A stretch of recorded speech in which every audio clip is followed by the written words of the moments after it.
Brother Michael Imhotep. Today is Sunday, May 13th, 2018, and we are live tonight. It is Mother's Day, but we are live tonight. Too much to talk about to take the night off. We are live. 313-778-7600. 313-778-7600 is the call-in number. All right. Look, there's a lot going on. We've seen a lot of incidents of white people calling the police on African Americans this past week. That's one of the things we're going to talk about tonight. White people keep calling the police on African Americans for no reason. Hashtag blackness is not a crime. Also, this past week, we saw that the daughter of Reverend Dr. Martin Luther King Jr., Reverend Bernice King, has called for a boycott of the Waffle House after a latest viral incident of a 22-year-old African-American man who was violently attacked, it appears, by a police officer, grabbed by his throat, choked by a police officer. Okay, we're going to talk about that. Then also, you may have seen the video we posted on our Facebook fan page. Now, if you don't follow us on Facebook, you need to follow us on our Facebook fan page, The African History Network, The African History Network on Facebook, okay? Because we deal with these topics throughout the week. I post articles all throughout the day. I do videos, Facebook Live broadcasts, things like this. Follow us on Facebook, The African History Network. You may have seen the video that went viral. I posted it on our Facebook fan page, and it's of Representative Maxine Waters. Maxine Waters, and she was being scolded by a white male Republican who told her stop talking about discrimination. And this involved a bill that just recently passed the House of Representatives, and this bill is dealing with auto loans, okay? And one of the things she was talking about how it's going to negatively impact African Americans when it comes to auto loans. So we'll talk about that a little bit. I'm going to share that excerpt of Maxine Waters on the House of Representatives floor. We'll share that with you as well. Representative Maxine Waters checks GOP Congressman who told her to stop talking about discrimination. Then this past week also, we saw the case out of California. And we saw Bob Marley's granddaughter, okay, and two of her friends. They were renting an Airbnb, okay, from a woman. And the police were called on her because a white female neighbor waved at them, and they didn't wave back. She got scared, thought they were stealing. They're coming out of the Airbnb with luggage, right? They thought they were stealing. They called the police on them. Next thing you know, all these police cars show up. And Bob Marley's granddaughter rips cops for racial, quote-unquote, racial profiling after robbery claim at California Airbnb. Okay, we're going to talk about this. This is a crazy, crazy story. One of her, and she's one of the attorneys that's working on this case is Benjamin Crump also, Attorney Benjamin Crump. There was a press conference that was held this past week. Okay, it was, I think, May 10th or 11th. There was a press conference held this past week that dealt with this, okay? We're going to share an excerpt of that press conference with you as well, all right? Okay, and then also we saw this past week, we saw the case of a 65-year-old grandmother, Mama Campbell. 65-year-old grandmother dragged from her car by a white police officer. Another crazy, crazy story. That police officer has since resigned, okay? This video has gone viral. So we see these constant attacks. We saw we posted on our Facebook fan page today an article from theroot.com, theroot.com. We see this story coming out of Wisconsin of a white male police officer who punches an African-American male teenager in the face, okay? He's punched in the face repeatedly, okay, and he's arrested, all right? And there was an article from theroot.com about this. White Wisconsin police officer caught on camera punching black teen in the face. Okay, that's from today, March 13th, 2018. All right, the original Black Panther Party of Milwaukee has gotten involved. We're going to share an excerpt of that audio with you because they went to the police station after the arrest and confronted the ranking police officer on what happened. Okay, and they're calling for an economic boycott of the Mayfair Mall in Wisconsin. Totally agree with that. Redistribute the pain through targeted, sustained economic withdrawal strategies. Redistribute the pain through targeted, sustained economic withdrawal strategies. Somebody's been listening to me. Okay, we're going to play an excerpt of that for you also. See, I've been working all day putting together the content for this show. You know, and I have more topics to talk about than I have time to deal with. Okay, so tonight at midnight, I'll be on live Facebook. We're going to deal with some of these topics I can't get to. All right, we're going to do that also. Also, today is Mother's Day, right? Happy Mother's Day to all the mothers out there. But Mother's Day is spelled M-O-T-H-E-R apostrophe S, not M-O-T-H-E-R-S. M-O-T-H-E-R apostrophe S, possessive, meaning your mother, not M-O-T-H-E-R-S, meaning plural. So we're going to deal with the history of Mother's Day and why the creator of Mother's Day became an advocate against the holiday that she fought for. Crazy, crazy history dealing with the history of Mother's Day. Most people don't know this history. This is what we do here at the African History Network show. All right, so we'll deal with these topics. And also, I'm going to try to squeeze in this topic. I know I'll deal with this at midnight. We'll try to squeeze in some of it here. It's dealing with Nick Cannon. So we posted the article on our Facebook fan page, the African History Network today, of Nick Cannon was talking about slavery. And he said that slavery could have been avoided or would have been avoided if Europeans did not have the gun. Okay, now, you know, last week we had a historian on. So you have all these people talking about slavery's a choice, right? They're not citing historians. I heard some stuff about this. They ain't citing historians. You see, last week we had an actual historian on the show. One of my teachers, Professor Kabahaya Kamene, okay, who's in the Hidden Colors documentaries. We're in the Black Friday documentaries together, right? He's in Out of Darkness from director Amadeus Christ. Okay, we're in Elementary Genocide Part 3 together from director Raheem Shabazz. Okay, shout out to director Rick Mathis from the Black Friday documentaries, okay, as well. So we had him on last week to deal with the history, some of the history of slavery. We also talked about some of the history of the Moors. Because you can't talk about the transatlantic slave trade till you understand the 800-year occupation of Europe by Africans known as the Moors. See, this is how a trained historian approaches this. They approach it chronologically.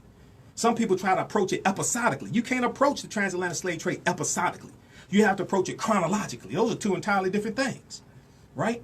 So we're going to deal with I'm going to try to squeeze this in dealing with Nick Cannon. Nick Cannon is partly correct, okay? But once again, you have to understand the chronology of history. Nick Cannon blasted for saying slavery could have been avoided without guns, all right? What a lot of people don't understand is that Arabs were enslaving Africans going back to 7th century AD. Arabs were enslaving Africans hundreds of years before the transatlantic slave trade started, before Europeans started. And Arabs were teaching also Europeans the slave trade. This is something a lot of people don't talk about, right? And Arabs were enslaving Africans before the gun was invented. But one of the reasons why you got to study the history of the Moors, right? And this is what I teach when I teach my online course, Ancient Kemet, the Moors, and the Ma'afa, understanding the transatlantic slave trade, what they didn't teach you in school, is because one of the things that the Moors introduced into Europe was something called a fire stick. And if you study Dr. Jose Pimenta Bay, who's one of the baddest scholars on the history of the Moors, and he has an essay in the book Golden Age of the Moor, edited by Dr. Ivan Van Sertima. If you read that book, you know what I'm talking about. You know Dr. Jose Pimenta Bay. We got video clips of him on our YouTube channel, Michael Imhotep, Imhotep. If you know anything about the history of the Moors, you know that the Moors introduced something called a fire stick into Europe. And it was a long stick that fired a projectile. And it had gunpowder in it. This is before the gun was invented, because the gun wasn't invented till 14th century AD, about 1364. But if you understand the history of the Moors introduced this into Europe, and Europeans are going to take this and create what we know as the gun. This is why you have to understand history chronologically and not episodically. This is what we do at the African History Network, okay? 313-778-7600 is the call-in number if you have a question or comment. All right, now, those on Facebook, our Facebook fan page, The African History Network, share this broadcast on your Facebook fan page. Tell everybody you know to tune in. You're not going to get this type of information in other places, okay? Share this broadcast on your Facebook page. Invite your friends to tune in as well. All right. Now, on the African History Network, we focus on educating, empowering, and inspiring people of African descent throughout the diaspora and around the world, because right knowledge corrects wrong behavior. What you do for yourself, what you do to yourself, and what you allow other people to do to you and get away with over and over and over again is based upon what you think about yourself. What you think about yourself is based upon what you have been taught about yourself. What you've been taught about yourself is based upon everything you read, heard, and seen about yourself. So when you control the rate of a man's thoughts, you can control the circumference of his actions, because the mind can't do or teach what it doesn't know. Some of you saw the Facebook post I did today. I sent a message to Spotify. Spotify has a new, so the streaming service Spotify, right? Spotify has a new, they have a new hate content and hate action policy, right? So this past week, Spotify pulled the songs of R. Kelly from their playlists that they're promoting. Now, his music is still available on Spotify, but it's not on playlists that they are promoting, okay? And I went and read their new guidelines. They rolled it out May 10th. They got this past week, okay? So you have this whole hashtag Me Too movement, and you got the Mute R. Kelly movement, right? So I sent a message to Spotify today because I had a very important question. Some of you read it on our Facebook fan page, my personal page, Michael Imhotep, and my fan page, the African History Network. I said, hello, Spotify. I said, I had a question about your new hate content policy for your music, which was revealed on May 10th, 2018. Because, see, I went and read their policy, right? I said, surrounding the removal of R. Kelly's music from your various playlists. I said, does this apply to some hip hop music that calls African Americans the N-word and talks about killing African Americans? Does this apply to music like Cardi B and Nicki Minaj that call African American women the B-word and H-word and all type of stuff like this? Does this apply to that music also? Is that considered hate music, or is it just R. Kelly? Is that the music that talks about killing African Americans? Is that also considered hate music, Spotify? I said, what action will be taken against said music? Thank you, Michael Imhotep, host of the African History Network show on 910 AM Superstation WFDF Detroit. I'm waiting on a response from Spotify. I want to know, okay? Because if they made music talking about killing white people, it'd be a big problem. When Michael Jackson had his song in 1995, they don't really care about us. And he said some derogatory things that the Anti-Defamation League said were derogatory to Jews, and there was only a couple lines in the song. Do you understand that Sony took every last one of those CDs off the shelf, removed those lines from the music, then put the CD back on the shelf? But you got songs on Spotify, you got songs on Apple talking about killing African Americans, calling us all type of derogatory terms, and that's all right. So I want to know from Spotify, I'm still waiting on a message. If you know any executives of Spotify, have them send me a message, okay? Inbox me on Facebook, email me, info@AfricanHistoryNetwork.com, info@AfricanHistoryNetwork.com. Does this new policy, this hate content policy, does this apply to music that talks about killing African Americans? If not, why not? We're coming up on a break, 9:10 a.m. the Superstation, WFDF, the Future Radio, Michael Imhotep, the African History Network show, 313-778-7600. We'll be back in a few minutes. All right, stand by, guys. We're on a 2-minute break. Okay, hey, if you like this type of information, be sure to register for the online courses that I teach. They're on demand. Ancient Kemet, the Moors, and the Ma'afa, Understanding the Transatlantic Slave Trade, what they didn't teach you in school. Ancient Kemet, the Moors, and the Ma'afa, Understanding the Transatlantic Slave Trade, what they didn't teach you in school, okay? And we have a 10-course bundle pack. It's on sale right now, $60, regularly $130. All right, and that includes that one. That's a 14-hour 7. You got to turn this off. We're gonna break. Joy it was and turned down. smile. Okay. Mrs. Turn it Wojtiniak. down here, please. Okay. We'll be back from break in a minute here. This is a 14-hour 7-session online course. We'll be back from break in 1 minute, so don't go anywhere. All right. How's everybody doing tonight? We're going to post this right here on the thread of our broadcast. And also you can go to AfricanHistoryNetwork.com, AfricanHistoryNetwork.com as well, okay? And let me post the information for the show, for tonight's show here on the broadcast. Share this broadcast on your own Facebook page. Invite your friends to tune in also. So we got Muddy Ranks. Tracy said, why are we treated so bad in this country? Well, number one is because oftentimes you teach people how to treat you, right? So when we have been convinced that we are N-words and see negative corporate hip hop plays a part in this because it conditions us to think that we are subhuman. It's designed to terrorize our youth, and not all hip hop, but the negative corporate hip hop. It's designed to terrorize our youth and to make them think that they are subhuman and to criminalize them and have them act accordingly. So then they are treated accordingly. Okay?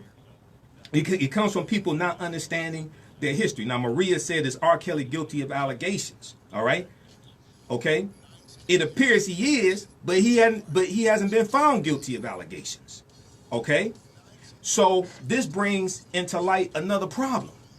Because if you're gonna pull R. Kelly's music off the playlist, are you gonna pull Tupac's music off the playlist? Because Tupac was convicted of sexual assault, and he started a prison sentence February 14, 1995. Now you gonna pull Tupac's music off? Some of y'all will listen to Tupac today, dear mama. Tupac was convicted of sexual assault. R. Kelly wasn't convicted of anything. Okay, I'm not saying R. Kelly's innocent. I'm saying I'm trying to understand this hate content. I'm trying to understand this hate content policy from Spotify. 8 seconds. Okay, we coming back. 2, 1. Welcome back to the African History Network show right here on 910 AM, the Superstation, the Future of Radio. Hey, I'm your host, Brother Michael Imhotep. It is Sunday, May 13th, 2018. We're alive tonight. Is Mother's Day. Last segment of the second hour, we're going to deal with the history of Mother's Day. We're going to deal with why the creator of Mother's Day became an advocate against it. Right before the break, I was talking about the message I sent to Spotify today, the streaming service that streams music, right? And I was talking about their new hate content policy. And during the break, those on Facebook, I was saying, okay, you know, if R. Kelly's guilty, okay, of the allegations, then charges should be filed. He should be prosecuted, and he should go to prison if the evidence bears that. Now I know there was a trial some years ago. He was found not guilty. Okay, not going to rehash that.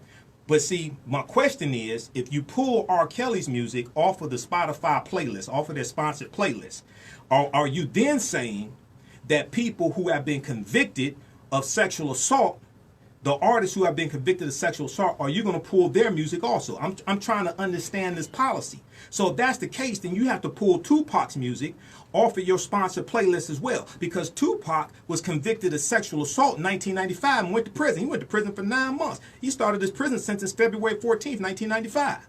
Okay, some of y'all were listening to Dear Mama today.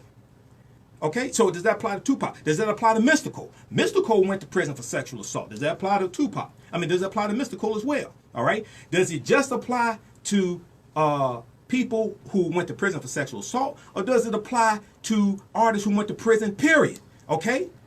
Okay, so does that mean that you have to pull the Godfather of Soul, James Brown's music from your sponsored playlist? Because James Brown went to prison. Not only did James Brown go to prison, Lauryn Hill of the Fugees went to prison.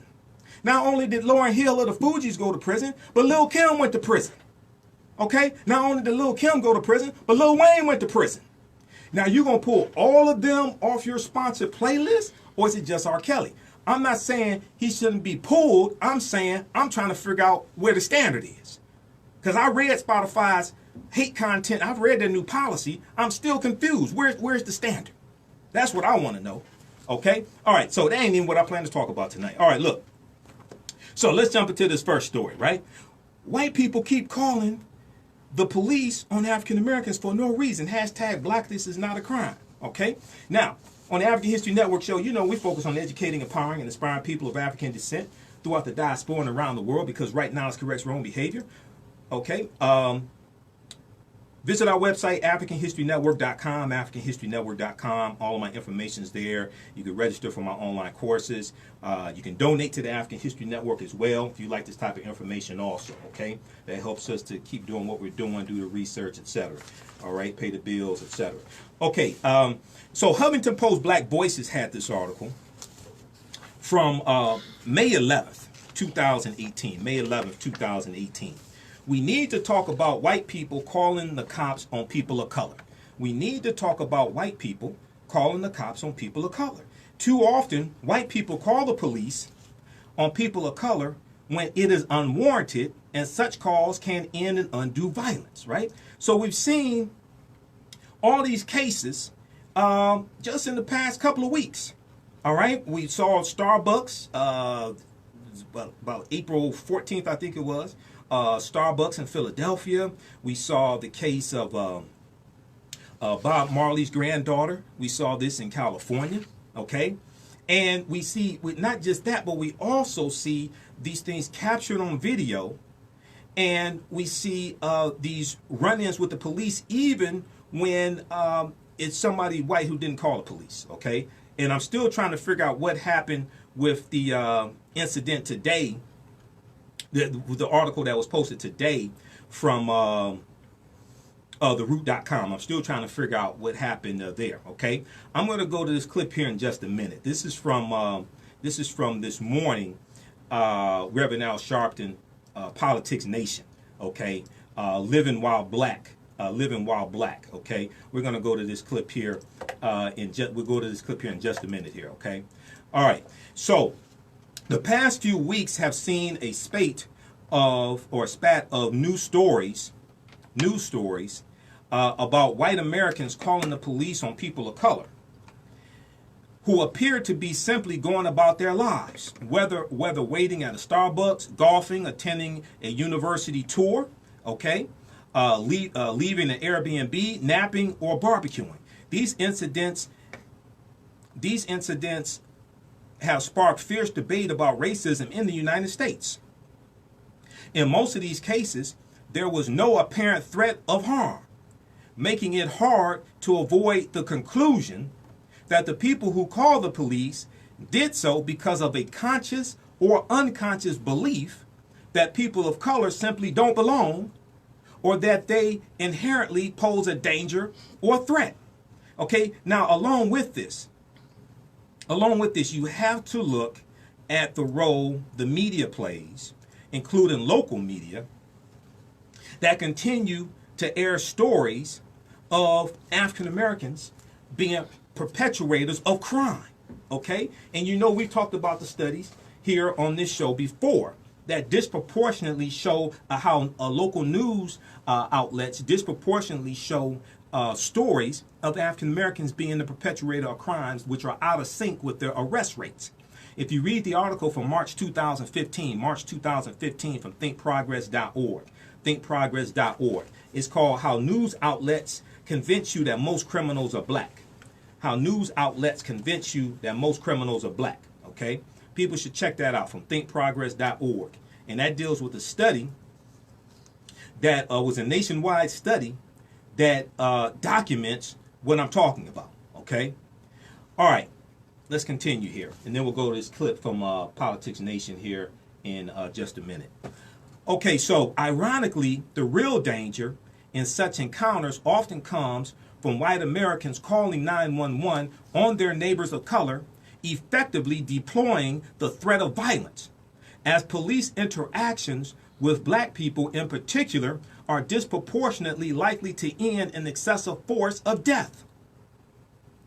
Now, Oakland, California mayoral candidate Cat Brooks, C-A-T, Cat Brooks, told KRON News this week, quote, "When you engage law enforcement in these kinds of things, you are opening the door for things to go very wrong. When you engage law enforcement in these kinds of things, you are opening the door for things to go very wrong, okay?" And Cat Brooks said this after a white woman called the police on African-American residents barbecuing in a local park.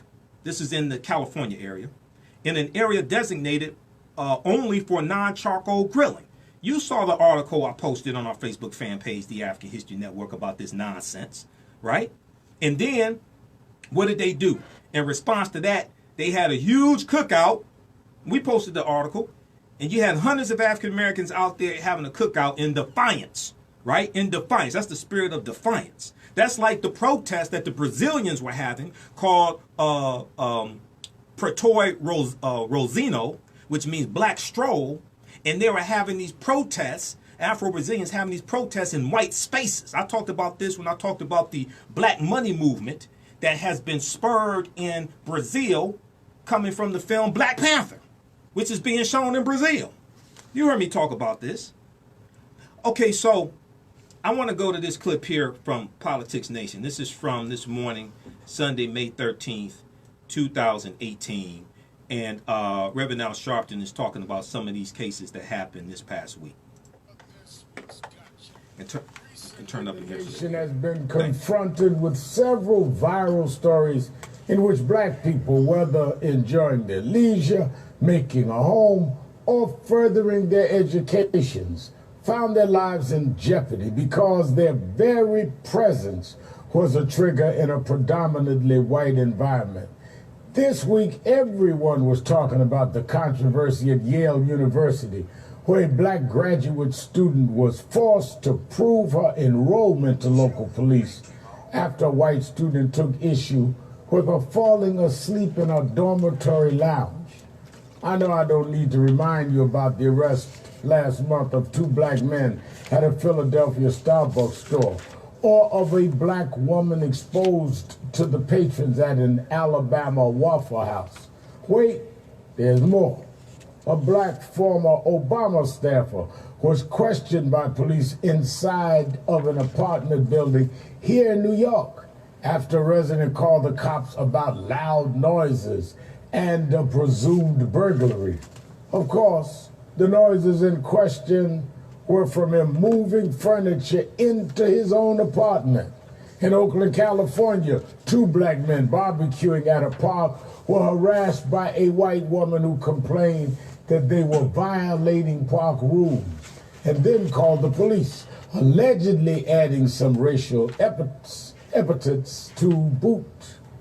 Police squashed it, but she maintains she was the victim.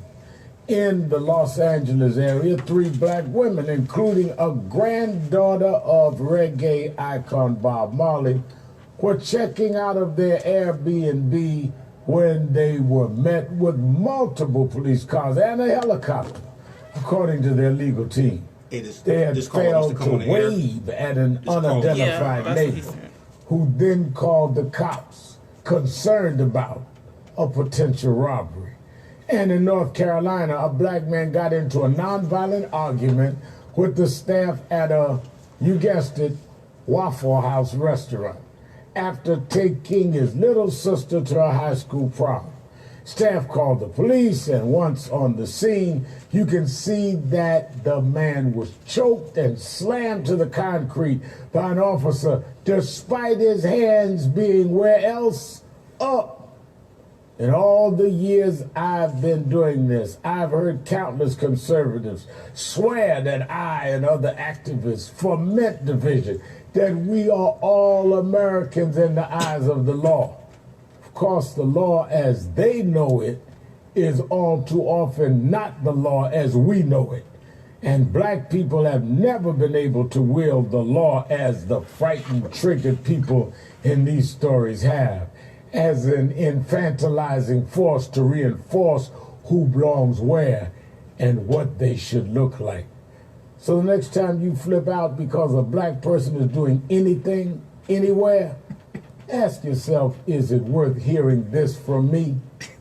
I got you. Okay, so all right, so that's Reverend Al Sharpton. That was from This Morning Politics Nation, MSNBC. May 13, 2018. Okay, listen to Reverend Al Sharpton Monday through Friday, 2 p.m. to 5 p.m. Eastern Standard Time, right here on 910 AM, the Superstation, keeping it real with Reverend Al Sharpton. We'll go to the phone lines in just a minute. Call or hold the line. We'll come to you in just a minute, okay? 313-778-7600 is the call-in number if you have a question or comment. Okay, so Cat Brooks, Oakland, California mayoral candidate, said when you engage law enforcement in these kinds of things, you are opening the door for things to go very wrong, okay? And he said that Cat Brooks said this after a white woman called the police on black residents barbecuing in a local park in an area designated only for non-charcoal grilling. Brooks cited, quote, the potential for arrests like in Philadelphia with those 2 black men or worse physical assault or death. Quote, I don't believe in this day and age that white folks don't know that. Okay, end quote. Now, Huffington Post spoke to two experts from grassroots anti-violence organizations, Oakland's Critical Resistance and the Arab American Association of New York's Accompany Project, which hold workshops addressing the complications of calling police and educating people on when and when not to do so, when and when not to call police. In some cases, like those above, the solution would appear obvious, said Cara Brown, who does the Keep It podcast, and she said, mind your business. She's a journalist. She put it on the Keep It podcast this week. But even in cases where the possibility of actual harm seems to exist, these experts suggest that Americans, particularly white people, challenge their immediate response and think twice before calling police. Okay? And one thing Reverend Al Sharpton said, I'm not sure if it's in this clip. There was another clip. He was interviewed by Alex Witt today on MSNBC. It was in that clip, and I was trying to find it. I don't think they put it up on MSNBC's website. It wasn't there when I left the office. But he said this comes out of racism.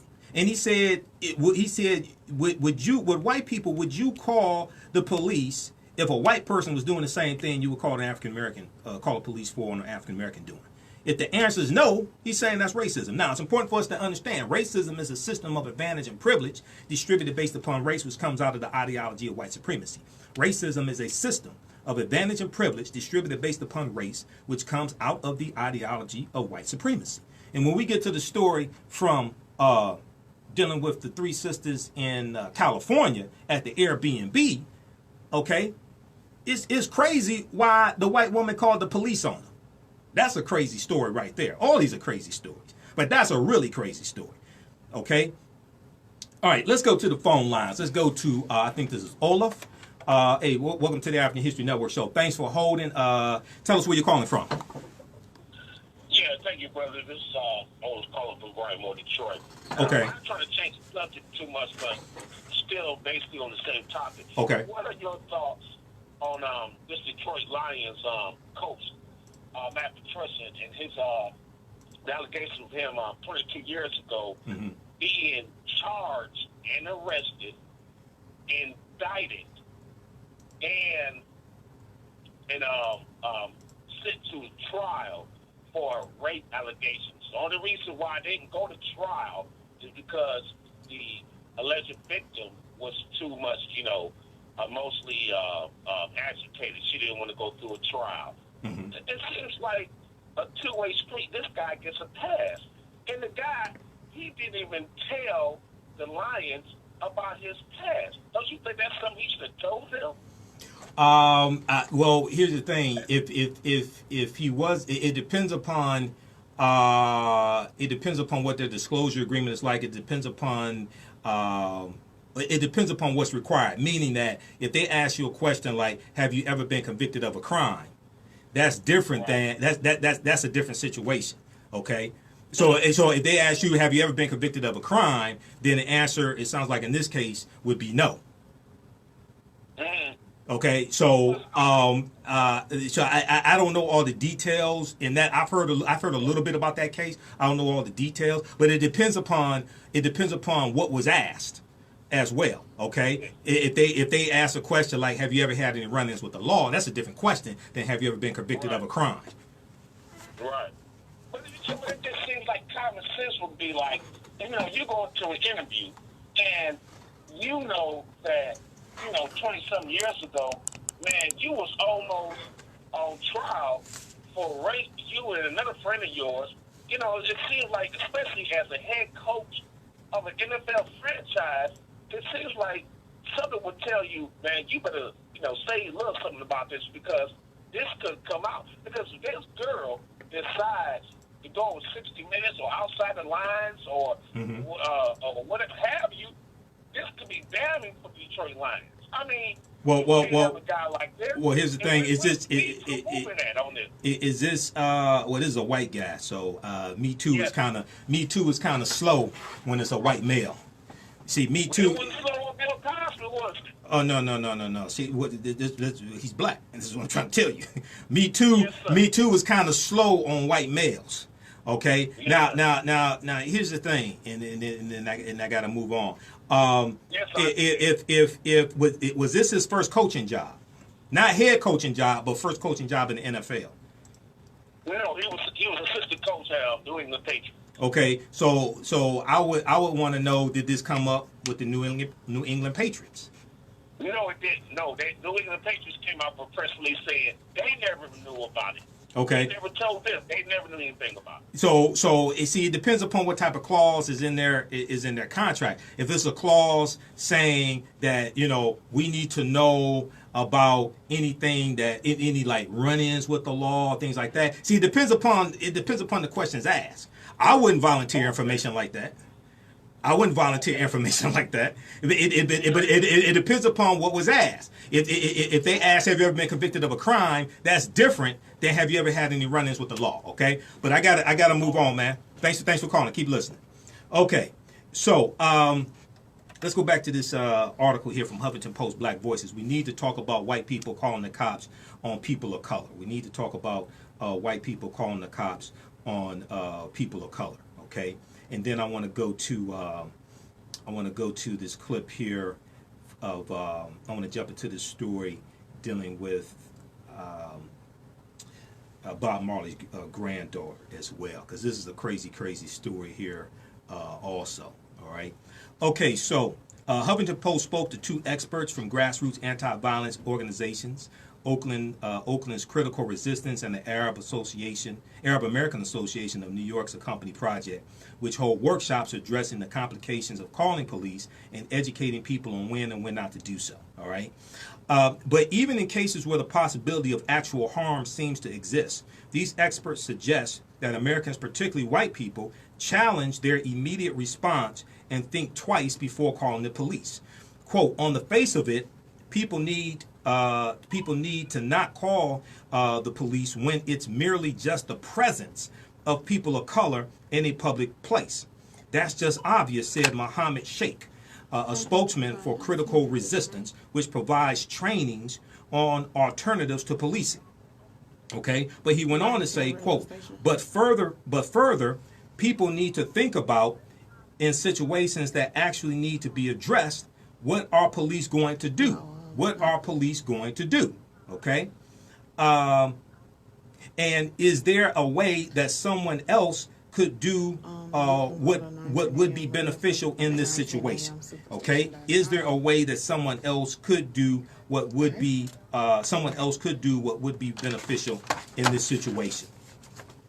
All right, calling number 313-778-7600 is the calling number if you have a question or comment. 313-778-7600 is the call-in number if you have a question or comment. Okay, I'm going to go to this other story here in just a minute here. Now, many Americans, white in particular, have been socialized to think of police as providing safety. Social worker Rachel Blum Levy, who was white, told Huffington Post. Many Americans, white Americans in particular, have been socialized to think of police as providing safety. As a community organizer and facilitator with the Accompany Project, she leads, quote, bystander trainings, end quote, to teach New Yorkers how to intervene in situations of potential violence, particularly against Arab or Muslim people, and help de-escalate the situation. The trainings, one of which Huffington Post attended last year, 2017, challenged participants to check their bases around race and policing. The group goes over the potential risks of engaging police, especially in cases involving people of color or undocumented people. And check out the article. We've talked about this a number of times here on the show. It goes back to December 13, 2017. News media offers consistently warped portrayals of black families, study finds. News media offers consistently warped portrayals of black families, study finds. So this was a study that came out December of 2017, a joint study from colorchange.org, and there was one other organization involved in this study as well, okay? And this looked at how the news media continues to portray African Americans as being, according to the report, let's see, major media outlets routinely present a distorted picture of black families, portraying them as dependent and dysfunctional, while white families are more likely to be depicted as sources of stability. This leaves people with the opinion that black people are plagued with self-imposed dysfunction that creates family instability and therefore all their problems. This self-imposed dysfunction is the root of all black people's problems. This is the type of imagery and message that people get from the media, especially from Fox News. Okay, such stereotypes fuel political rhetoric and inform public policy. Such stereotypes fuel political rhetoric and inform public policy, such as Congress's consideration to quote-unquote gut social safety net programs. Okay, this is something Paul Ryan is pushing. This is something Republicans are pushing. We're going to see this when we get to the clip of Maxine Waters on the House of Representatives floor. Okay, talking about discrimination, and you have this white male Republican trying to shut her down. Okay, talking about we work every day to make America great again, and we need to stop talking about discrimination. Really? That you think stop talking about discrimination is going to make discrimination go away? Stricter work requirements, drug testing, and other welfare restrictions are likely to be supported by a public exposed to inaccurate portrayals of black families, the report said. So now you see them talking about on a national level pushing pushing number one work requirements for Medicaid, and 70% of the people on Medicaid already have jobs. They want to push work requirements for welfare. About 70% of people on welfare already have jobs. They're called the working poor. Okay, but you have this pathology presented. You have a demonization of poor people, and you have a demonization of African Americans as well. And then if you look at negative corporate control hip hop, you see a reinforcement of these negative stereotypes, a reinforcement, a promoting of criminalization, a promoting of the dehumanization of African Americans in some of this music. Not all hip hop, but you know the ones I'm talking about.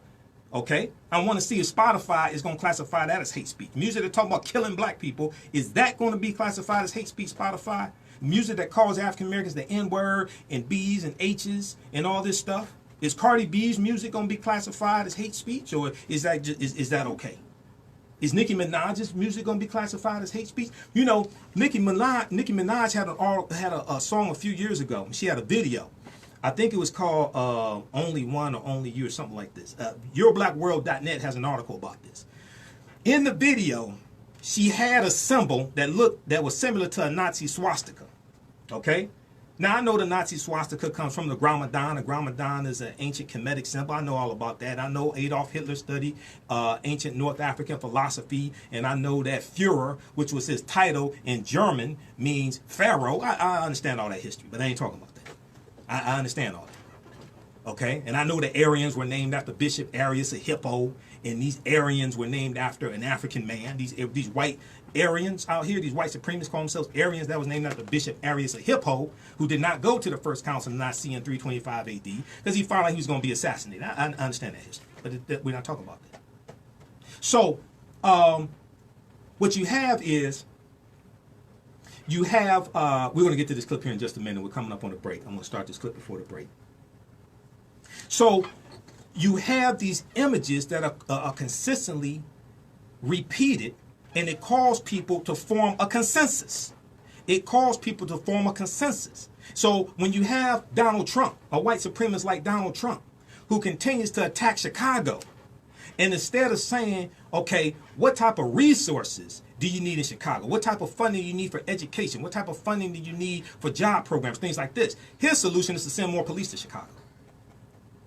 But his solution to deal with the opioid crisis is not to send more police in the white communities that have been devastated by the opioid crisis.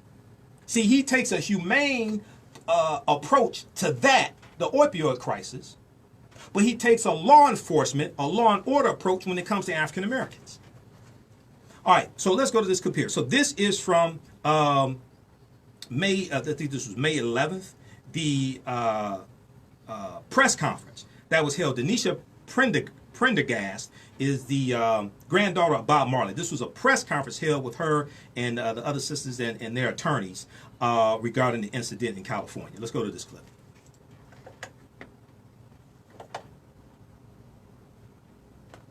Should be playing. Let's see. Hold on. Revolution has been televised, right? Why don't we just do it at the end then? And I'll just keep going down. The revolution has been televised, right? So most importantly, there was an individual that placed this racist call with false allegations to the Rialto Police Department on April 30th, and we want her held accountable. Under the laws of the state of California and the laws of most states throughout this nation, if a person places a false or misleading call to law enforcement, they can be held criminally liable for endangering the lives of others. And that's one of the most important things that we want to see is the Rialto Police Department to open a criminal investigation into the neighbor that placed a call that day, racially motivated call, with misleading and false allegations that led to the violation of the constitutional rights of Donisha, Comey, and Kelly. Individuals need to be held accountable too. As many of you probably know, Attorney Benjamin Crump and I both worked on the Trayvon Martin case and represented the family of Trayvon Martin. And when I heard the neighbor refer to Comey and Donisha and Kelly as suspicious, what I heard is the same thing that made them suspicious to her, to this neighbor, is the same thing that made Trayvon Martin suspicious to George Zimmerman, and that's the color of their skin. And my position has only been strengthened from the time that this neighbor, that the homeowner went to a press conference and said that the three people behind us could have avoided this entire situation if not only had they waved to her neighbor to put her at ease, but they also needed to smile at her neighbor. Now I can tell you, every one of them, Donisha, Comey, Kelly, they smile all the time. They smile when they feel love. They smile when they feel happiness. But they have a right not to smile. They have a right not to smile on command at the behest of a white woman who would choose to place a racist call and endanger their lives and violate their constitutional rights because they didn't smile at her that day. We don't want to live in an America where black people are forced to smile at white people to preserve their lives. I'll make a few comments later, but next I want to turn over the microphone to Donisha Prendergast so she can share her experience and her story with you.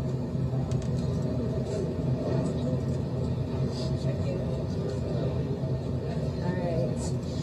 Greetings, everyone. Greetings. Yeah, greetings. My name is Donisha Prendergast, and I'm representing today for the voices of the ones who are unable to tell their story. Okay, we're going to break it right here. We're going to continue on the other side of the break. Also, now this is from the press conference that took place this past week. I think this was May 11th. This is from the press conference. This is Donisha Prendergast, granddaughter of Bob Marley. Also, I'm going to let you hear the woman who they rented the Airbnb from and what she said at a press conference and the stupid reason why the white female neighbor called the police on these three African-American women. 9:10 a.m. the Superstation, the Future Radio, Michael Imhotep, the African History Network show. We'll be back in a few minutes. All right, stand by, guys. We'll be back in a couple minutes here. All right, how's everybody doing? All right. Hey, the call-in number is 313-778-7600. 313-778-7600, okay? It's the call-in number. We're going to post it here. You're not going to hear this type of information in other places, most other places. 313-778-7600. Okay, if you like this type of information, who we have on here? We've got Oluduare. I was trembling watching the video. Okay, that's a Yoruba name. Olu is in reference to Olodumare, which is the supreme force or god in the Yoruba religion of Ifa. So that's a Yoruba name. Where you from, Olu? Tracy Phelps said it's a damn shame what the police officers did to that old lady. So that's Mama Campbell. So we broadcasted the press conference that elected officials and her attorney had earlier this week. That's here on our fan page, the African History Network. Melvin said Europeans have been, as the kids say today, swagger jacking since knowing about what our people been bringing to the world. We are being informed to make a collective decision, said Oluduari. Yeah, they have an upside-down understanding of human history, have a strategic plan for the answer, Michelle Greer said. I think white people are jealous of African Americans. We don't crack, and we are strong as an ox, have a sense of style. Okay, so let's see here. So we got another clip coming up. Where's this other clip? Okay, here we go. We'll go with this one here. We'll bring this up. Okay. I'll be right. It's Azare, right? What's your name? Mine's Courtney. Courtney. Oh, Courtney. Okay, that's right, Courtney. Okay, I'll be right back in a couple of minutes. Okay. We're going to go to this other clip also. Call-in number 313-778-7600. Brother Kabaka Reynolds in Detroit. Hotep, Brother Imhotep, peace to the family. Checking in. Olu said, yes, we dance with God. Adam, every 7 years. I'm Yoruba. Yeah. I can tell your name is a Yoruba name, Olu. I'm very familiar with Ifa, Obatala, Shango, Yemenya, the Orishas. Not Orishas, but Orishas. So I'm very familiar with that. And the Yoruba originally come from ancient Kemet, just like the Dogon. The Dogon of Mali and Burkina Faso originally come from ancient Kemet. Hey, if you all like this type of information, be sure to register for the online courses that I teach. Ancient Kemet, the Moors, and the Ma'afa. Understanding the transatlantic slave trade, what they didn't teach you in school. And there's some other courses. We have a bundle pack. You get all of them together for $60. They're all on demand. They're all on demand. We'll post a link right here. All on demand.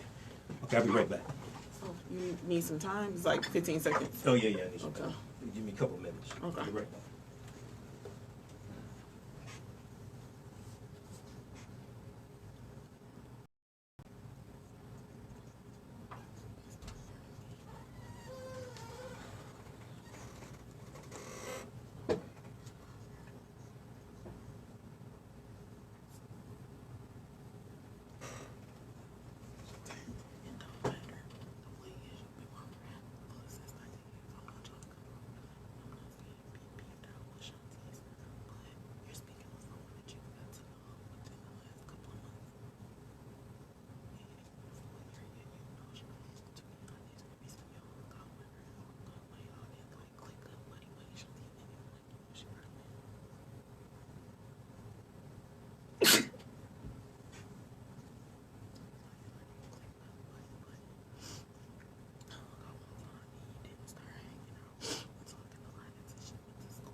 All right, I'm back.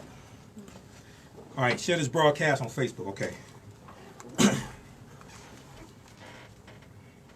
So we got 30 How much time before we come back?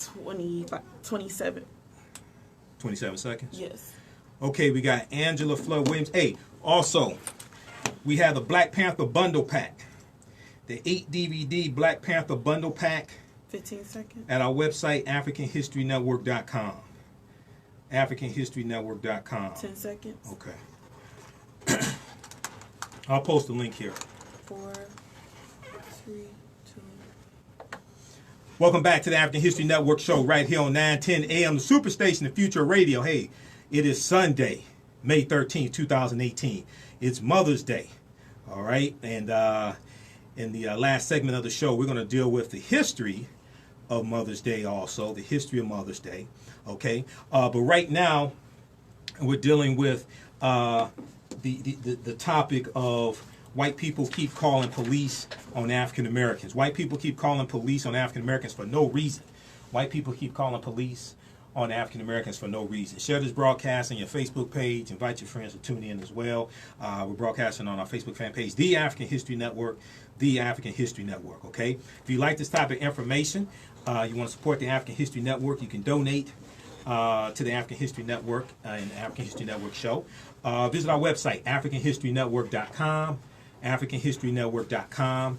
Also, you can go to our PayPal link is PayPal paypal.me, paypal.me/the AHN show. Stands for the African History Network show. paypal.me/the AHN show. And also at our website, AfricanHistoryNetwork.com, we have all of my DVD lectures there. We have the 8 DVD Black Panther bundle pack. The 8 DVD Black Panther bundle pack, where you get 3 documentaries, including 1804, dealing with the history of the Haitian Revolution, and Elementary Genocide Part 3, Black Friday Part 2. I'm in those 2 documentaries, along with Professor Kaba Kamene, and a lot of other people as well. Professor James Small, and then you get 2 of my presentations dealing with the film Black Panther, and 3 other presentations as well. That's on sale right now, $80, regularly $130. The 8 DVD Black Panther bundle pack, available at AfricanHistoryNetwork.com, AfricanHistoryNetwork.com, and we have my lecture, the Black Panther Analysis, African Culture and History and Afrofuturism. That's on digital downloads. Just made that available on digital download a couple of days ago, okay, as well. All right. So I want to go back to this clip here, then we'll go to the phone line. So William, just hold the line. We'll come to you in just a minute. I want to go back to this clip here. This is dealing with the crazy case coming out of California. Bob Marley's granddaughter, Denisha Prendergast, okay, and she and 2 of her friends were stopped by police. They were staying at an Airbnb. Those that don't know, you can that's renting someone's house. Instead of a hotel, they do an Airbnb, right? It's a service where you can rent people's houses instead of going to a hotel. Oftentimes it's a lot cheaper. And the police were called on them. A white neighbor felt threatened by these African Americans coming out of the house with suitcases, thought they were stealing, and called the police on. Next thing you know, all these police cars show up. So this is from the press conference that took place on May 11th, 2018. Let's go back to this clip. That doesn't even belong to any one of us who is standing here in this circle this morning. This morning we got a call from the Métis. This morning we got a message. We got a message from the Métis people to say that they stand with us in this fight. And I think that is very important to note, because my ancestors were brought here on ships as slaves, and still today we reflect on that memory. Tomorrow makes 37 years since my grandfather transitioned from this physical plane, and the messages that he was speaking from that time are still so relevant today and into tomorrow. We don't need no more trouble. What we need is love. We're still weeping for the living, and we're still weeping for the dead. We're weeping for the struggle. I am not a fighter.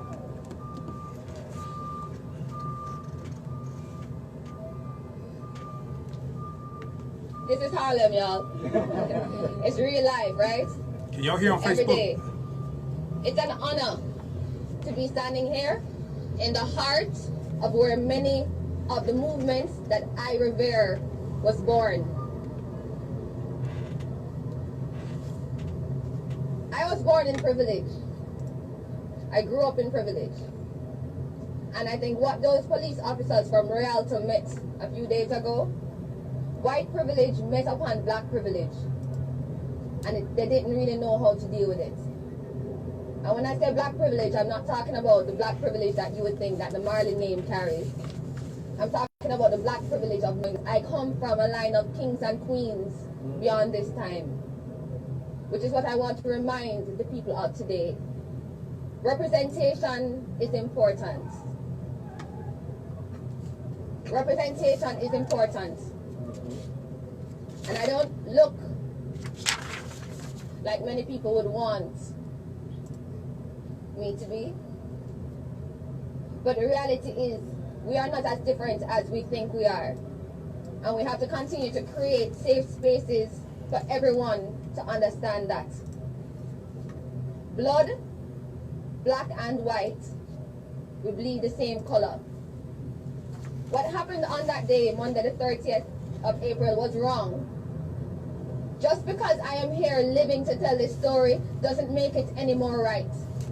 Just because I wasn't bound and handcuffed against the ground, my blood is not running in the streets, doesn't make it any less violent.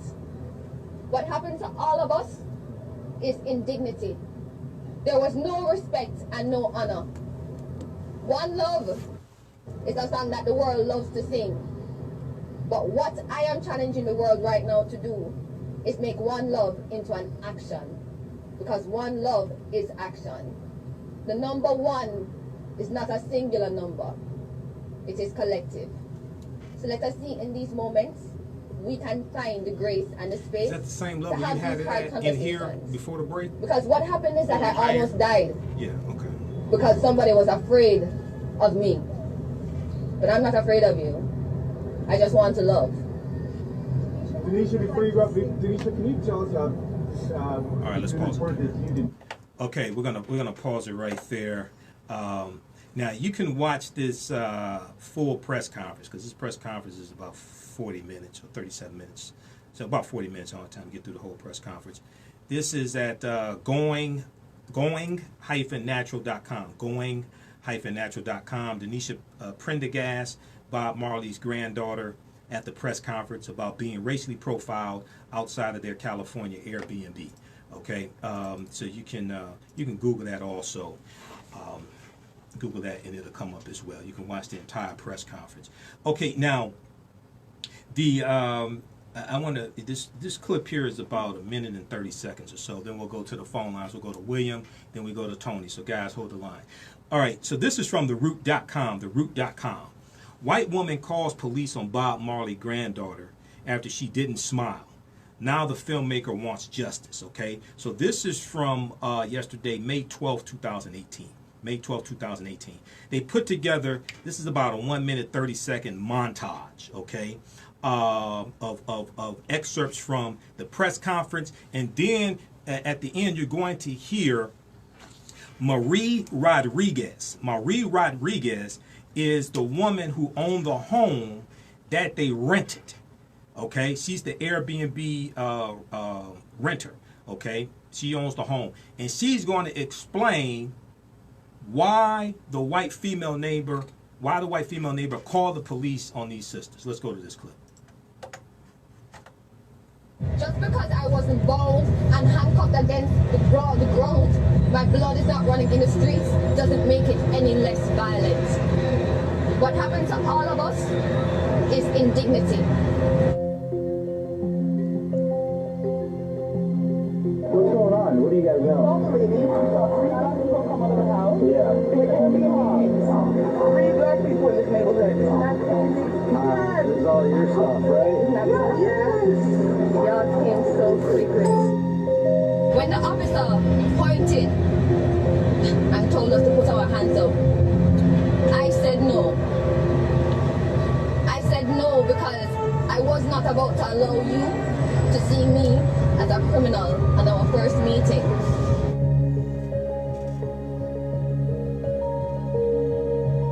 If the kids had simply smiled at her and waved back and acknowledged her and said, "We're just Airbnb guests and we're checking out," but instead they were rude, unkind, and not polite.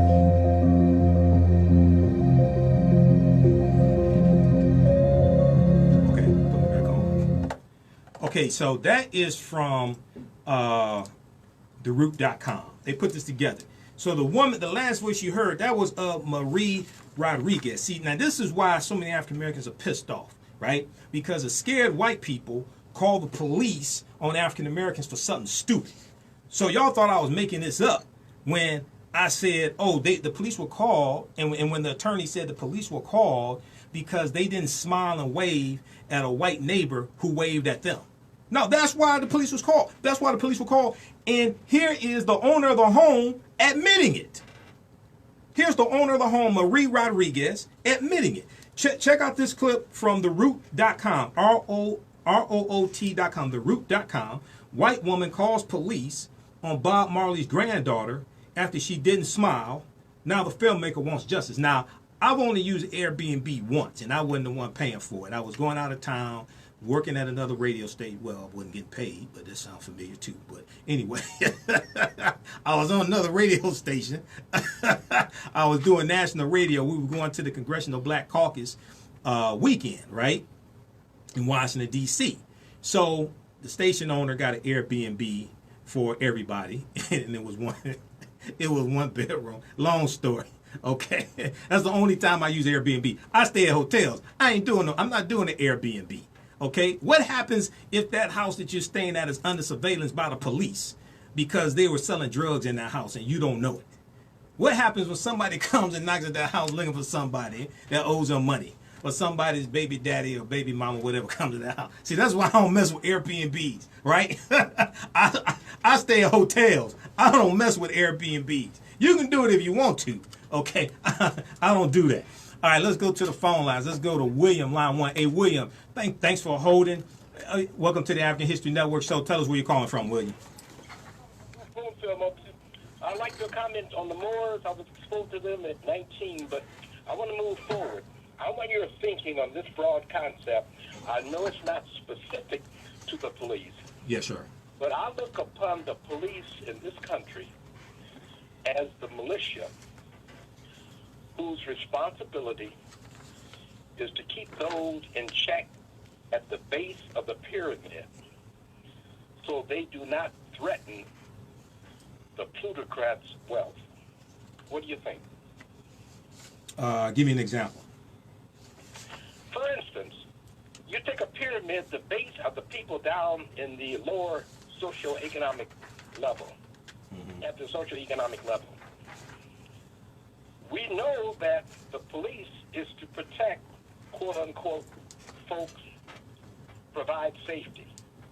But I'm going further, broad-wise, and I'm saying the police is a militia that has been constructed in this country to keep those at the base of the pyramid at the lower socioeconomic levels so they don't threaten those of wealth at the top of the pyramid. Okay. Now, it can't, I know it's specific, you can't do it, but I'm talking about broadly. That's the concept, because those that are in wealth, the plutocrats, they don't want a threat to their plutocratic status. Right. Okay. All right. So I'm stating it broadly, and I know specifically it's not always true, but broadly, this is the way I see our police system in this country. Okay. All right. Thanks. I want to know what you thought about it. No problem. Thanks for your call, William. Keep listening. Okay. So partly correct. So if we look at the history of the modern day police department, we know it has its origins coming out of the slave patrols. Okay. Now, this is not an indictment of all police. All right. I think we need law enforcement. Okay. I think we need law enforcement, but we need them to protect and serve the community as opposed to occupy and racial profile. Okay. So you have approximately 800,000 law enforcement officers in the country. You have approximately 18,500 police departments. So I'm not talking about all police. I'm not talking about all police departments, but we see that there is definitely a problem, and that problem needs to be corrected. So if we look at the fact that the police chief in most cities, right, is appointed by the mayor. The police chief in most cities is appointed by the mayor. The mayor is elected by the people, but the mayor sets the tone for policing in the city. Okay? If we look at the city council, usually the city council controls the budget of the police department, especially in most major cities. Detroit is one where that's true. Okay? So the tone for policing is set by politicians. All right? And when you don't adequately utilize your vote to get out and vote these jackasses out of office, when you don't leverage your dollars to enforce your vote, okay, you're going to get what you get. So then when something jumps off and the police kill someone who's mentally ill, because the mental hospitals have been shut down because of government cutbacks from the governor, like what happened here in Michigan years ago with Governor England, Republican governor, who's now up at Michigan State University. Okay, so then when something jumps off and a police officer kills a mentally ill person because the funding for mental hospitals has been cut, They haven't had training on how to deal with mentally ill people, which is largely true, and how to recognize the different types of mental illnesses. They end up killing somebody. Then some of the same politicians who were involved in cutting the budget or advocated for cutting the budget then want to grandstand, right, and then ridicule the police department. Well, wait a second. You helped create that environment because the tone for policing is set largely by mayors and city councils. Okay? Then you have sheriffs. All right? The tone for policing for the sheriff, largely to a large extent, set by the county executives and the county commissioners. When it comes to state police, the tone for policing in the state is largely set by the governor and largely set by the state legislature. Okay? So we have to understand that the police departments and law enforcement largely enforce the laws. First of all, the laws they're enforcing are made. The police don't make the laws largely. They enforce the laws. Who makes the laws? Lawmakers. Okay? So when you have people saying, look, you also need to vote for state legislature, not just president, but state legislature. This is what they're talking about. The laws that state police enforce are largely passed by state legislatures. And they're signed into law by governors. City ordinances that police enforce are largely passed by city council. Okay? All right? And then so you have to understand the relationship between elected officials and law enforcement. The laws that they are enforcing, police usually don't make laws. It's lawmakers who make laws. Okay? So there's some truth to what he was saying. Okay, we're coming up on a break. When we come back, we'll go to Tony. Then we're going to get to some of these other topics also. We'll talk about Representative Maxine Waters checks GOP Congressman who told her to stop talking about discrimination. We'll try to get to a little bit 65-year-old black grandmother's dragged from a car by white police officers. And then we'll also deal with why the creator of Mother's Day became an advocate against Mother's Day. Listen to the African History Network show, 9:10 a.m. Superstation. The Future Radio, Michael Imhotep. We'll be back in a few minutes.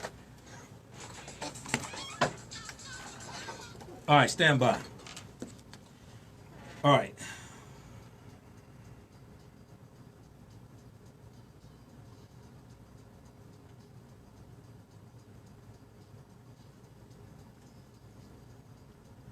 Hey, Alexander, you need to study large municipalities. A lot of times the mayors do have an intricate knowledge of what the police do, and the tone for policing is set by the mayors and city councils. The tone for policing is set by the mayors and city councils. Look at Baltimore. The tone for policing is set by mayors and city councils. See, this is the mistake that people make, because the police chief in most cities, especially large cities like Detroit, that police chief is appointed by the mayor. So when you sit at home and don't vote for mayor, then you got a police chief that is that does not focus on rooting out rogue officers in the police department. Okay, you have a mayor who allows that to continue. The tone for policing is set by the politicians in that city. This is the mistake people make.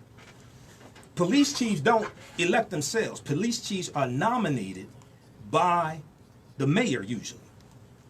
So when you sit at home and don't vote for mayor, just like in Chicago, when you had the runoff between Mayor Rahm Emanuel and Jesus Chuy Garcia, when you had the primary, not the runoff, but the primary, you had 7,000 African Americans registered to vote in. You had 700,000 African Americans registered to vote in Chicago. Only 150,000 voted in the primary. They had to vote Mayor Rahm Emanuel out of office, and they didn't do it. But then, when the Laquan McDonald videotape came out, now they're all out in the street demanding that Mayor Rahm Emanuel resign. Well, you had the votes to vote him out of office. And I was doing national radio at the time on the Empowerment Radio Network. I was on 5 days a week. I was on Roland Martin's national radio show. I used to guest host his show. I was telling people in Chicago, look, you need to vote this guy out of office. Okay? They didn't do it. Mayor Rahm Emanuel said, I'm not going anywhere. He's still in office. He's still in office to this day. So, see, people don't understand politics. See, this is why I'm on the board of Grits and Politics here in Detroit. Because we bring elected officials who are running for office in front of us and we grill them. Okay? That's why I'm on the board of Grits and Politics. All right? Because I understand the intersection. I understand the intersection of politics and the quality of life. And also, we don't understand how policing is dictated largely by elected officials. We don't understand that. All right, Lorinda said, like in Philadelphia, Pennsylvania, Wilmington, Delaware. A lot of these large cities, the chief of police is an appointee of the mayor. 6 seconds. Okay. All right, everybody register for the online courses that I teach. They're all on demand. Ancient Kemet, the Moors, and the Ma'afa. Okay, we ready? Welcome back to the African History Network show right here on 910 AM, the Superstation, the Future Radio. Hey, I'm your host, Brother Michael Imhotep, founder of the African History Network, host of the African History Network show. Hey, if you want to advertise on the African History Network show, email me at info, I-N-F-O, at AfricanHistoryNetwork.com. Info, I-N-F-O, at AfricanHistoryNetwork.com if you want to advertise with the African History Network and on the African History Network show. Okay, we reach thousands of people on a weekly basis. Info, I-N-F-O, at AfricanHistoryNetwork.com. All right.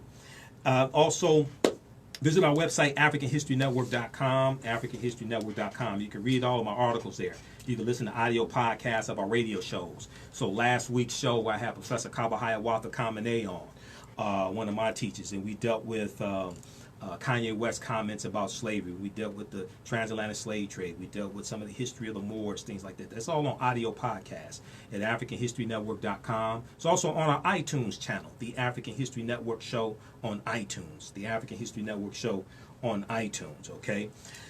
All right, and then we have the 8 DVD Black Panther bundle pack at our website, AfricanHistoryNetwork.com. You can order that also. That's still on sale for a limited time, only on sale $80.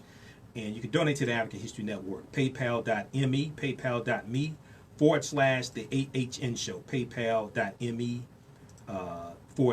AHN show as well. Okay, let's go to the phone lines. Let's go to Tony, line 2. Hey, Tony, welcome to the African History Network. Thanks for holding. Tell us where you're calling from. Northwest Detroit. Hi, Michael. Hey, how you doing? I'm good.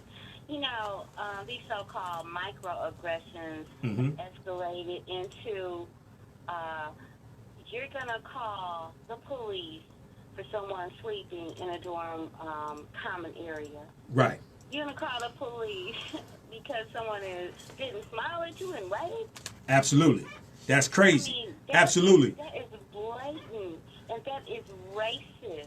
But if you look at a history, it's not microaggression anymore. Yeah, but if you look at a history of lynchings, and you study, and I talked about this a couple weeks ago, you study the lynching museum, the memorial that's in Montgomery, Alabama, that documents 4,400 lynchings from about 1877 to 1950. They talk about the trivial reasons why African Americans, most of them African American men, were lynched. And it could be for something as trivial as not properly speaking to a white person. Okay? Following behind a white man's wife or some of all types of crazy things. They were killed for this. And so we see the different microaggressions that have escalated in. Look, you call the police on somebody, that could mean that black person loses their life for your dumb behind. Yeah, exactly. Yeah, you know what I want to say. Right. Yeah. I mean, it's just ridiculous. Michael, did you Did you see that Childish Gambino, This Is America? Yeah, I saw some of the video. Go ahead. What about it? Did you know that the guitar player in the beginning is Trayvon Martin's brother? No. Oh, okay. I just wanted to throw that out a sidebar. Okay. Yeah, it's getting really ridiculous that people feel that they're entitled Mm-hmm. to call the police for BS. Was You would never, they would never, barbecue? Oh, wow. Right, exactly. Allergic to charcoal? We're in open air. Exactly. So we posted that article on our Facebook fan page, the African History Network. A lot of this stuff we've been dealing with. So you got to follow us on Facebook, the African History Network, because I deal with these topics on a daily basis. And you're talking about the case out of California, where a white woman called the police on some African Americans who were barbecuing. They were using a charcoal grill in an area that was for non-charcoal. And she calls the police on them, okay? Police show up. They didn't arrest anybody. They're like, why'd you call us, all right? Then she starts crying and starts playing the victim, okay? Crying? She starts crying and playing the victim. Crying crap. Yeah, she starts crying and playing the victim, okay? Well, you're the one that called them. You're the one that called the police, all right? And It's the most mundane crap in the whole world. Don't you have something better to do? Do you have a life? But see, here's the thing. See, some white people, not all of them, but some white people feel emboldened by this white supremacist president who has remained silent on all this stuff. Trump has remained silent on this. The hero who saved the people at the Waffle House. Well, he hasn't said anything about that. Yeah, he hasn't said anything about that because he disarmed. Because James Shaw Jr. disarmed a white man who killed some African Americans. Trump is silent on that. Notice this. Trump hasn't said anything about it. Now it is true. Sarah Huckabee Sanders from the White House podium commented on it and said, these were Trump's comments, but we haven't heard anything from Trump directly. We've heard Trump talk about over 430 different subjects on Twitter. This was documented on MSNBC. Over 430 different subjects on Twitter he's commented on. But he hadn't commented on this. Okay? See, I told people what would happen. Hold on just a second, Tony. I told people what would happen if Trump became president. I told you he would embolden white supremacists. People didn't want to listen. Go ahead with your last thoughts. You said it. I'm just saying that I want to say that don't be surprised by anything that happens with Caucasians and how they are being microaggressive on the roadways, in stores, everywhere. It's like it's an incident after incident. Absolutely. I'm just saying, make sure you got your cell phone charged. Right. And I like when we document these things. Absolutely. That's the only way we can document it, expose the stuff on social media, because social media is influencing the stories that are covered by local media and national media. Okay, thanks for calling, Tony. Keep listening. Social media is influencing the stories covered by local media and national media. 1. 2, there are more and more calls for economic boycotts of certain establishments like the Waffle House. We'll get to that story in just a minute here. So the story that Tony was talking about is out of Oakland, California area. And there's an article from theroot.com that deals with this. Hashtag cooking out while black. Hashtag cooking out while black. White woman calls cops on black people cooking out in Oakland, California park. This is from Thursday, a couple of days ago. I think that was May 10th, I think it was. Hashtag cooking out while black. White woman calls cops on black people cooking out in Oakland, California park. So then there's an update to the story from that Angela Helm has on theroot.com from May 12th, 2018. Saturday, May 12th, 2018. Black Oakland electric slides on racism by throwing big ass cookout in park where white lady calls cops. So what happened was, right, all these African Americans show up to have a big cookout in the very same spot where this white woman called the police on them. So here's an excerpt from the article. What's the best way to deal with pervasive, persistent, and blood pressure rising racism on the daily, as well as give a big fat FU, okay, this is what she said, to gentrification and the criminalization of black folks? I throw a cookout, of course, in a pointed response to a recent incident where a white woman thought it her civic duty to call the police on a few African-American couples using a grill in a public park. The melanated masses of Oakland, California, threw their own party at that very same site, Lake Merritt Park, okay? Lake Merritt Park. As evidenced by social media posts, the people of the Yay got real Negroid during the electric slide to Before I Let Go by Frankie Beverly and Mays. Eating seasoned grilled meats and surely munching on somebody's potato salad, sans raisins, okay, without the raisins, okay? Who made the potato salad? If the potato salad has raisins in it, don't eat it. And as you can see, we kept the party going all night. I hope it goes on all summer. In fact, if I'm ever in Oakland, California, said Angela Helm, who wrote this article, I will be by the spot with my big piece of chicken, taking up all the space I desire, and having a ball while doing it, okay? So you got to see this article. Now, this got over 5,000 likes on our Facebook fan page, The African History Network, The African History Network. I posted this article yesterday. They got over 5,000 likes, maybe 6,000 now. Black Oakland electric slides on racism by throwing a Big A cookout in park where white lady calls cops. Okay, we're going to post this on the thread of our broadcast here on our Facebook fan page, The African History Network, where we're broadcasting on Facebook. And then I'm going to do a separate broadcast. Now, I've been doing a few broadcasts a week, okay? So you follow us on Facebook, you get a notification when I go live. We'll be on at midnight tonight. I'll be on midnight to try to deal with Nick Cannon's comments on slavery. Try to deal with some topics I can't get to tonight. I only have 2 hours, all right? So let me go to, let's see, where are we? All right. Okay, let's continue here. I want to talk briefly here about, okay. You got to hear this clip here. The original Black Panther Party, the original Black Panthers in Milwaukee have gotten involved in this case, all right? So The Root had an article from today, okay, dealing with this mall, Mayfair Mall in Wisconsin. On Friday afternoon, a Wauwatosa,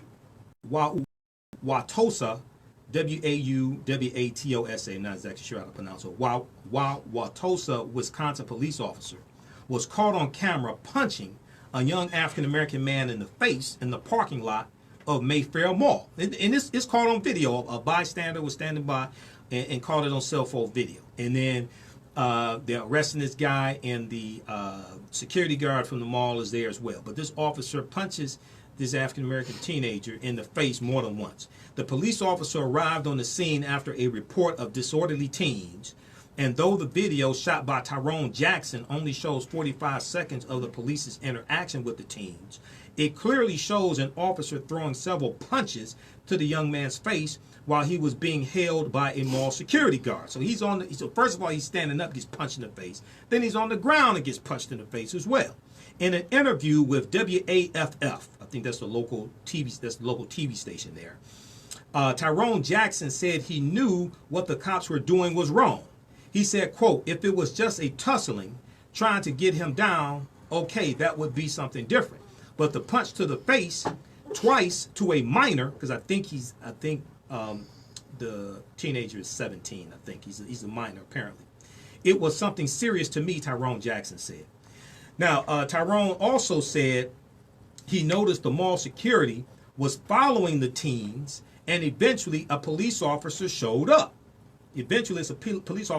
So I'm still trying to get all of the details of the case. Hopefully, the teenager has gotten an attorney, okay? Hopefully there'll be a press conference, because this is one of the things that the family attorneys do. They hold press conferences. They get out your side of the story. They look for other witnesses, things like this. This is what the family attorneys do. Tyrone Jackson said, quote, when the officer got out of the car, I said, stop, and got in front of the young man. And next thing you know, he's like, let me go. Okay. All right. Now, Wauwatosa, that, you know, that's a Native American term. The police chief, his name is Barry Weber, W-E-B-E-R, Barry Weber, issued this statement, quote, I can assure you that we take all situations seriously when they involve a use of force by our officers. We thoroughly review all incidents in which force is used by an officer, and will do so in this incident as well. Okay. Now on Saturday, Saturday, May 12, 2018, on Saturday, the Milwaukee chapter of the original Black Panthers urged the firing of the police officers. So they went to the police station. Okay, they went to the police station and talked to the ranking officer. All right, let's go to this clip. I want you to hear what they said. Here we go. Demanding that you all do something about them, because if you don't, the community is going to speak. I can assure you of this. Investigation has been started. The command staff is aware of this incident that happened at the mall. Okay. They are not here today. You caught me off guard. It's 2:15 in the afternoon. I'm the highest ranking person in the building. Okay. They are aware of the situation, and you give me your demands and I will forward it to them. Well, I'm telling you, and we'll have some written demands that we'll bring back. You know, far too often, African Americans subjected to brutality from the police department around the country. And it seems like it's getting out of control in Milwaukee County.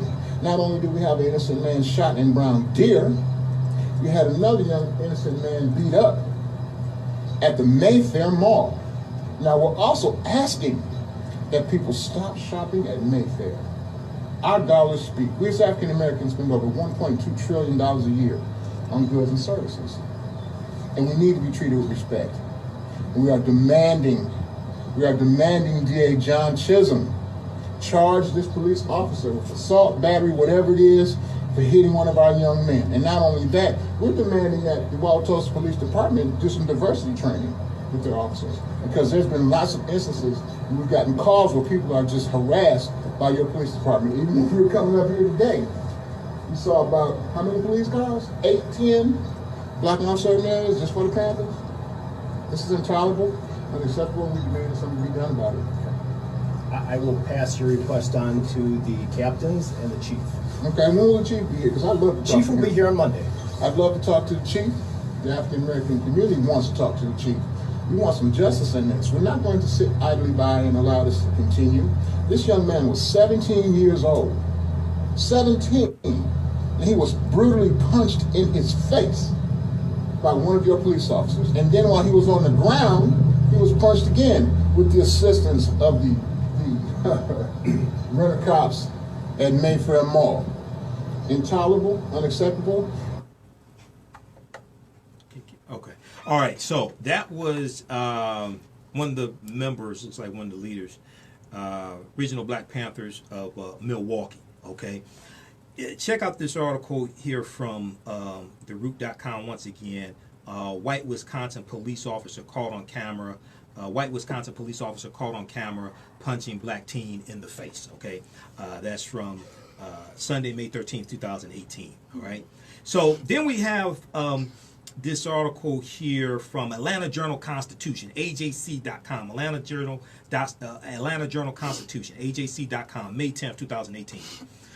Bernice King calls for Waffle House boycott after latest viral incident. Bernice King, Reverend Bernice King, daughter of Dr. Martin Luther King Jr. and Coretta Scott King, calls for Waffle House boycott after latest viral incident. 3 weeks after an Alabama woman had her breasts exposed in a violent scuffle and arrest at a Waffle House, calls have intensified to boycott the iconic chain now that video of another incident of a North Carolina man being choked and slammed by a police officer has surfaced. So this is, he's 22 years old, taking his sister to the prom. Now, 22-year-old African-American man, he admitted to getting into an altercation inside the Waffle House. It appears with like staff or something like that.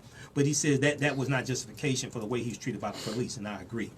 Bernice King, the youngest daughter of Dr. Martin Luther King Jr., tweeted on Thursday to, quote, stay out of Waffle House until the corporate office commits, end quote, to a discussion on racism and employee training. She tweeted, let's see, family, let's stay out of Waffle House until the corporate office legitimately and seriously commits to 1, discussion on racism, 2, employee training, and 3, other plans to change, and until they start to implement changes. Okay. Now, Bernice King is the CEO of the King Center. She posted a second tweet about the previous Alabama incident, the Alabama incident in the Mobile, Alabama area. Chiquissia Clemens, 25 years old, who was tackled and wrestled to the ground by police, concluding it with the question, quote, do Black Lives Matter, end quote.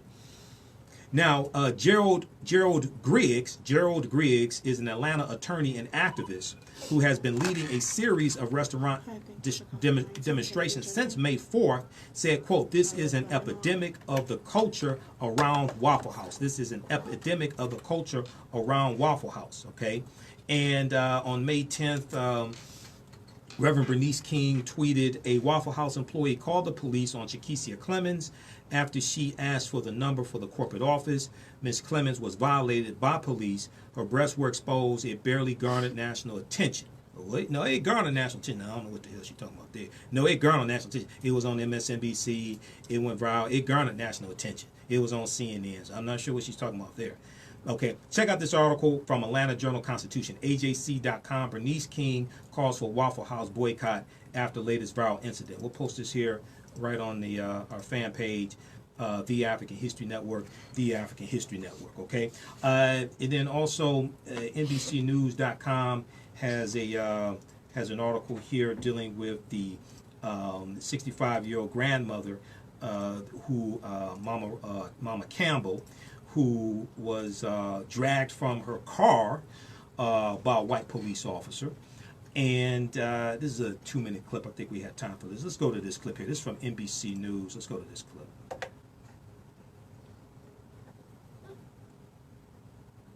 Okay, it's coming up here.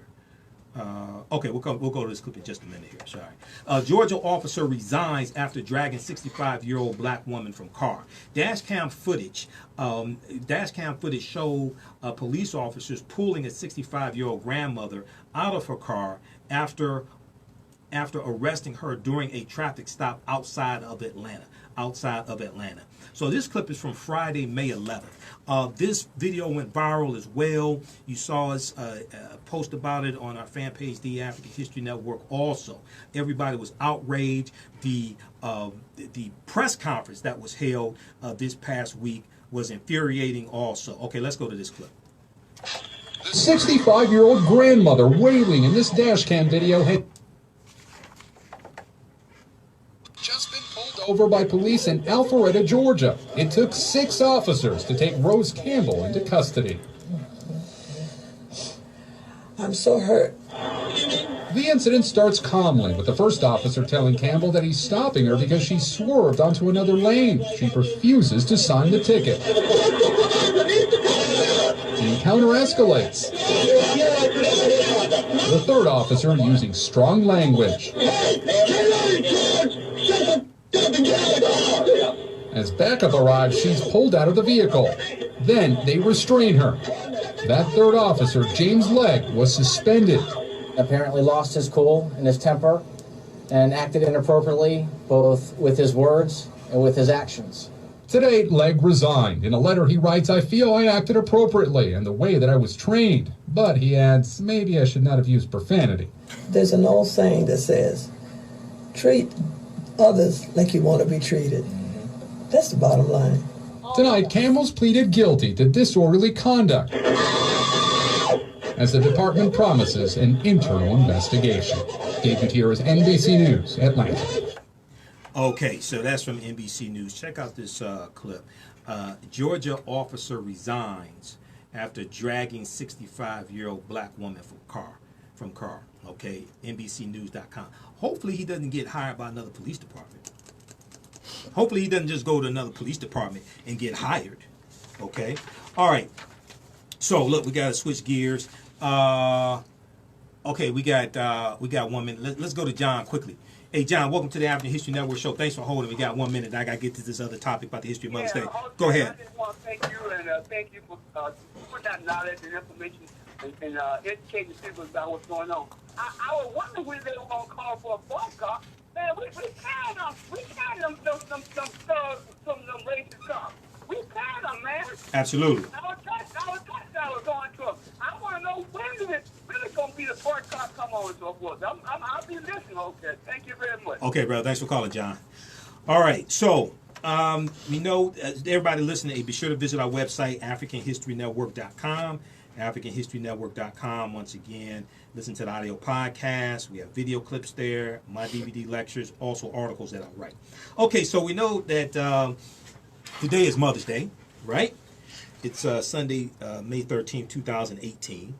But a lot of people don't understand the history of Mother's Day. So let's deal with the history of Mother's Day, and let's deal with why the founder of Mother's Day, why the creator of Mother's Day became an advocate against Mother's Day. Okay, shortly after it became a national holiday in 1914. All right, so Mother's Day is a holiday honoring motherhood that is observed in different forms throughout the world. The American incarnation of Mother's Day, was created by Anna Jarvis in 1908. Anna Jarvis in 1908. She was the daughter of Anna Reeves Jarvis, And Mother's Day became an official U.S. holiday in 1914. It was signed into law by that white supremacist president Woodrow Wilson, who just happened to have a screening of the movie The Birth of a Nation at the White House, right? So Anna Jarvis would later denounce the holiday's commercialization and spent the latter part of her life trying to remove it from the calendar. While dates and celebrations vary, Mother's Day most commonly falls on the second Sunday in May and traditionally involves presenting mothers with flowers, cards, and other gifts. Happy Mother's Day to my mom also. I recalled her and wished her Happy Mother's Day. Happy Mother's Day to Terry as well, mother of my daughter also. Consumers say they will, and Happy Mother's Day to her mother also.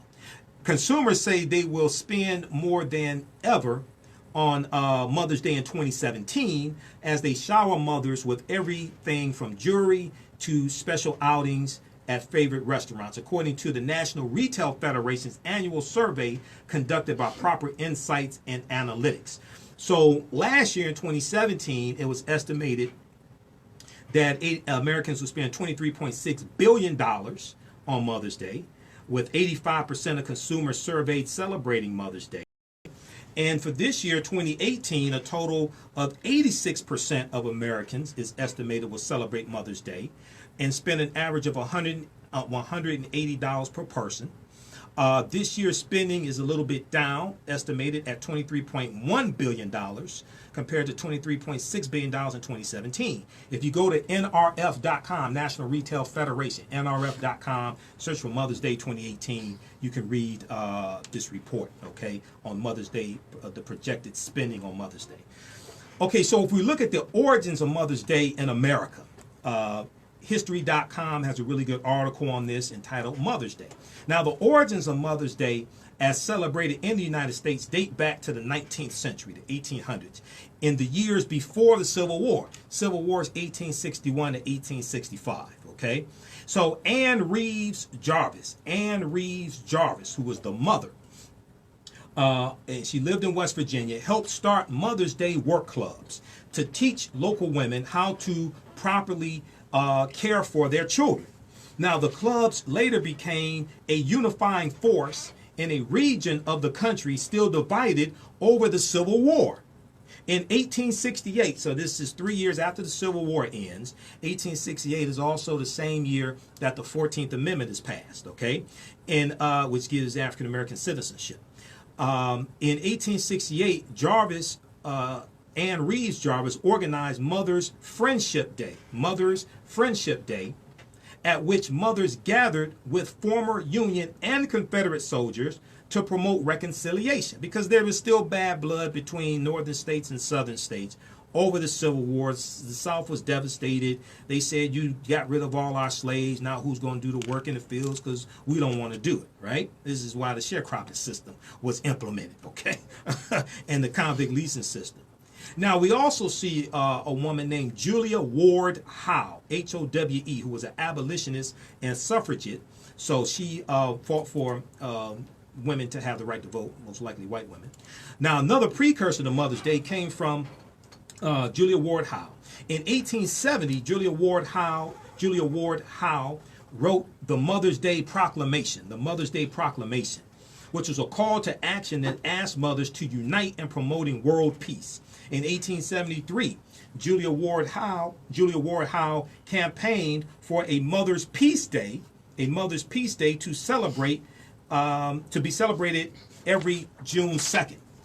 Other early Mother's Day pioneers include Juliet Calhoun Blakely, who was a temperance activist who inspired a local Mother's Day in Albion, Michigan, in the 1870s, okay? Now, if we look at Anna Jarvis, who basically creates the American incarnation of what we know as Mother's Day in 1908. Anna Jarvis is the daughter of Ann Reeves Jarvis, okay? So the official Mother's Day holiday arose in the 1900s as a result of the efforts of Anna Jarvis, daughter of Ann Reeves Jarvis. Following her mother's 1905 death, Anna Jarvis conceived of Mother's Day as a way of honoring the sacrifices mothers made for their children. After gaining financial backing from a Philadelphia department store owner named John Wanamaker in May of 1908, she organized the first official Mother's Day celebration at a Methodist church in Grafton, West Virginia. The same day, also, thousands of people attended a Mother's Day event at one of John Wanamaker's retail stores in Philadelphia. Okay, following the success of her first Mother's Day, Anna Jarvis, who remained unmarried and childless for her whole life, resolved to see her holiday added to the national calendar. Arguing that American holidays were biased towards male achievements, she started a massive letter-writing campaign to newspapers and prominent politicians urging the adoption of a special day honoring motherhood. By 1912, many states, towns, and churches had adopted Mother's Day as an annual holiday, and Anna Jarvis had established the Mother's Day International Association to help promote her cause. Her persistence paid off in 1914 when President Woodrow Wilson signed a measure officially establishing the second Sunday in May as Mother's Day. But Anna Jarvis decried the commercialization of Mother's Day.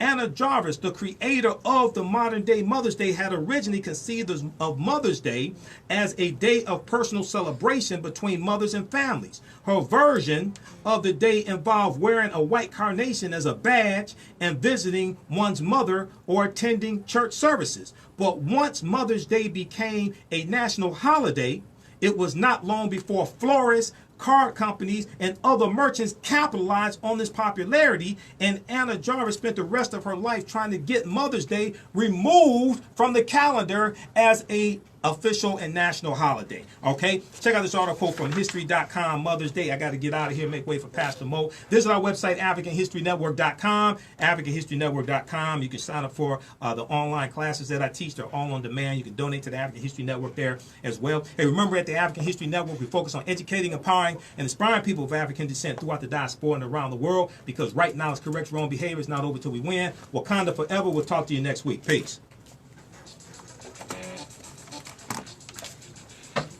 All right, we got to get out of here. Hey, everybody in Detroit area, coming up May 25th and May 26th is the African Liberation Day at the Charles H. Wright Museum of African American History, honoring our warriors and our trailblazers. Honoring our warriors and our trailblazers, Friday, May 25th, Friday, May 25th, Saturday, May 26th is a free event. We'll have information at AfricanHistoryNetwork.com about this as well. African Liberation Day, okay? Talk to y'all later. Hey, I'll be back on at midnight. Here